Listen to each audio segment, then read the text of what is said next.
Você conhece a teoria do órgão no direito administrativo?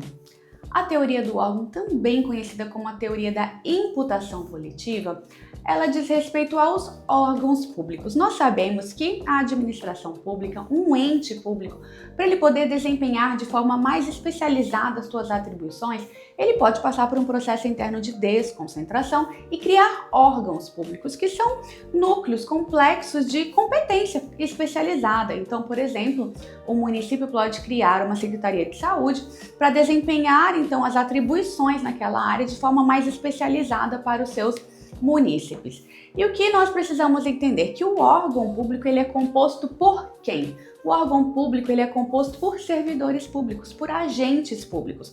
Um servidor público, um agente público, quando ele desempenha uma atividade, quando ele age, quando ele manifesta a sua vontade, ele não está agindo em nome pessoal, ele não está manifestando sua vontade pessoal, ele está agindo em nome do órgão público ao qual ele pertence. Quando o servidor público ele age em nome do órgão que ele pertence. Quando ele manifesta uma vontade, ele não manifesta uma vontade pessoal, ele manifesta a vontade do próprio órgão público. Então, é bem simples de entender, né? O servidor público, ele manifesta a vontade do órgão público. E daqui, gente, decorre o quê? Decorre também a teoria da responsabilidade civil objetiva do Estado, artigo 37, parágrafo 6º da Constituição Federal, que diz justamente isso, que quando um agente público nessa qualidade, ele age, né? E essa atuação do agente, ela é determinante, ela é preponderante para gerar um dano para um particular, seja um dano material ou meramente moral. Esse particular que ele sofre um dano pela conduta do agente público, esse particular, ele deve ser indenizado por quem? Pelo Estado. Porque quando o agente público ele age em nome do Estado. Então é bem simples de nós vermos como a teoria do órgão implica na responsabilidade civil objetiva do Estado. Agora, um ponto que eu gostaria de comentar com vocês, que eu vejo muito na prática mesmo no serviço público, em quase 9 anos de serviço público, mais atuação de forma privada, é que muitas vezes nos órgãos públicos, essa teoria do órgão, muitas vezes ainda que de forma desconhecida, ela é utilizada de forma irregular. Vocês conseguem compreender comigo que muitas vezes acaba sendo simples um gestor ou um diretor de um órgão público negar um pedido de um servidor. Por exemplo, o servidor ele cumpriu os requisitos legais para receber uma promoção, ou esse servidor ele tem direito a receber horas extras ou um adicional por periculosidade. Ele faz esse requerimento para o gestor, para o diretor de um órgão, e esse gestor muitas vezes é muito simples para ele negar esse pedido, ainda que de forma imotivada, ainda que de forma completamente ilegal. E por que muitas vezes é simples ele negar?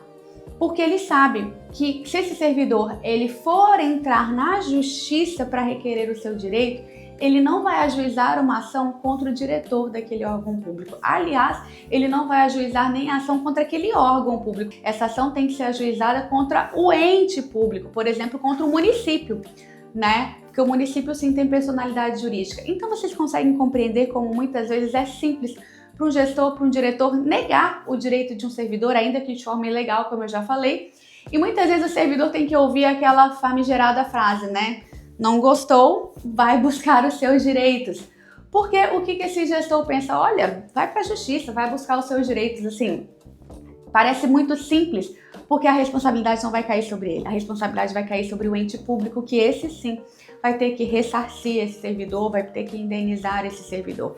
E diante dessa situação, gente, nós vemos um grande prejuízo para o erário, porque às vezes um valor de uma promoção ou um valor de horas extras é um valor pequeno quando aquele servidor faz o pedido. Porém, ao passar dos anos, esse valor sendo adicionado indenizações, enfim, atualizações, isso pode gerar um grande prejuízo para o erário. Então, isso é algo, infelizmente, muito triste que nós vemos na prática no serviço público. Porém, o que os órgãos públicos precisam lembrar, gente?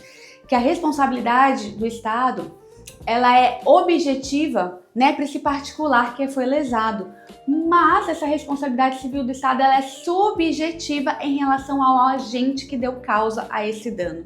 Então, a Constituição Federal, ela determina que cabe sim uma ação de regresso contra o servidor que deu causa a um dano, em caso de dolo ou culpa. Então, muitas vezes eu acho que o que falta para os órgãos públicos é realmente aplicar a responsabilidade do Estado como um todo. Aplicar também a ideia da ação regressiva no caso de dolo ou culpa contra o servidor que deu causa a um dano a um outro, né, a um particular ou a um outro servidor público, certo? Agora me diz, o que você acha sobre isso?